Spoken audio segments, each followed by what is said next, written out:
Вас приветствую на своем канале «Шьем тапочки». У меня на канале есть несколько вариантов тапочек. Просто я тогда начала шить несколько штук, и у меня это осталось. Поэтому я решила сделать еще одно видео и дошить. Что мы делаем? Ставим ногу, ее обводим и по выкройке прибавляем по 1 сантиметру. Это будет наша стелька. Не обязательно чертить правильные контуры ступни. Вы просто сделали, чтобы у вас было видно, где лево, где право. При раскрое вы можете увеличить на 1-1,5 сантиметра пятку. По поводу верха. Можно взять тапочек и сделать выкройку, замерив здесь высоту и закругление. Или поставить ногу и положить газету и обвести. Для меня верх тапочек этот слишком большой. Поэтому я выкроила чуть-чуть поменьше. Как я делала? Нам нужна обратная сторона. Желательно обыкновенную ткань брать, не подкладочную. Внутри у меня синтепон 1 слой и верхнюю часть. И также стельку. Я использовала синтепон. Здесь у меня сукно. Можно использовать любой жесткий материал. Драп, ватин, поролон. Можно использовать и изолон. Но в изолоне ноги ваши дышать не будут.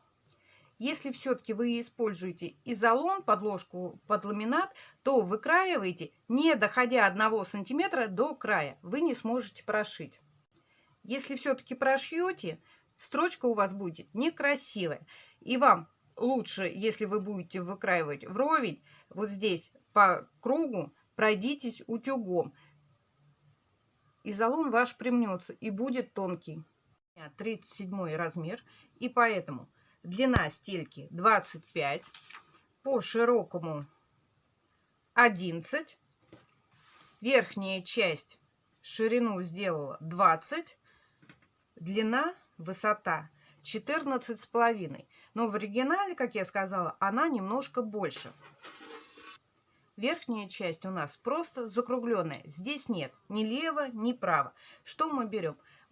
Нам понадобится 2 ткани, ненужные ткани, нижняя часть, утеплитель и верхняя часть. Выкраиваем. И теперь я вот покажу на наглядном примере. Мы складываем изнанка, лицо, сверху кладем утеплитель, прошиваем. И потом мы выворачиваем, и у нас получается внутренний шов, он внутри будет.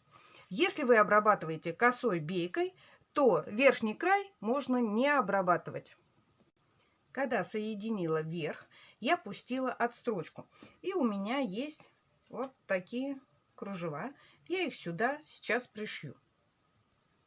Пришила отделку. Теперь мы должны выровнять обязательно все детали, чтобы они были у нас все одинаковые. Стельки, все.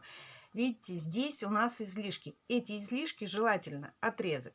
И теперь, смотрите, складываем верхнюю часть пополам. Она у нас одинаковая. Здесь делаем пометку. Центр. Заколола булавочкой. Стелька. Мы также складываем ее пополам. Но мы ориентируемся по пятке. Пятка у нас идет ровно. А здесь у нас расхождение. И сюда мы также делаем пометку. И теперь наши пометки соединяем вместе. И наметываем или закалываем булавками. Если у вас здесь большая окружность, вы можете, и если у вас очень такой широкий подъем, большой, можно немножечко присборить. На машинке пустить крупную строчку и ниточкой немножечко стянуть. Она стянется, и вот таких складок, заломов не будет. Она ляжет хорошо. Соединяем стельку и верхнюю часть всегда с середины. Наметываете вы или закалываете. Все. Здесь у вас начало. И вы идете в одно направление и в другое. Вы соединили детали вместе. Обратите внимание, чтобы у вас здесь тоже было все ровно. Советую вам, когда вы шьете тапочки, обязательно даже на верхнюю часть использовать какой-нибудь плотный материал, какую-нибудь прослойку. Если вы будете использовать две тоненьких ткани, допустим, в один слой джинсовую ткань, поверьте, они быстрее протрутся, пальцы у вас повыскакивают намного раньше, чем у вас оторвется подошва. Теперь мы прокладываем строчку, одну или две, но где-нибудь 0,5-0,7 миллиметров от края. Мысля приходит напосля. Решила сделать заднюю часть. Вы берете высоту где-нибудь 6-7 сантиметров. Смотрите сами по пятке. Это делается просто. Или при раскрое вы вшиваете эту полосу вот в этот шов. Или можно взяли высоту и потом свести на нет. Она у вас где-нибудь вот так и закончится. Но не нашла я ткани. Если вы тапочки делаете с задником, то обязательно на пятке чем-нибудь уплотнить. Вставьте или картонку, что-нибудь такое жесткое, потому что, когда будете одевать тапок, у вас верхушка, вот эта задняя часть, будет постоянно деформироваться. И когда вы шьете тапочки, желательно на пятку пришивать кусочек кожи. Вот в этом месте обязательно делаем хорошую закрепку. И теперь мы обрабатываем по кругу. Косой бейкой, допустим.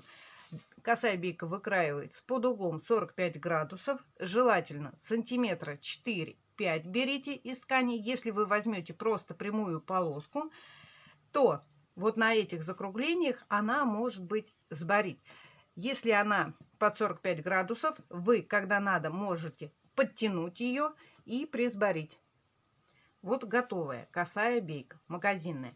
Она бывает разной ширины. Если вы будете специально покупать под тапочки, именно такую, берите, чем шире, тем лучше. Это у меня 1,5 сантиметра в чистом виде, без этих подворотов. Если вы будете такую пришивать, то вам ее не хватит. У вас будут виднеться швы, потому что у нас здесь очень толстый край. Я купила специально вот такую ленту, не знаю, как она называется. Она довольно-таки такая плотная. И она у меня 2,5 сантиметра. И вот ее как раз мне хватает вот так вот сделать подворот.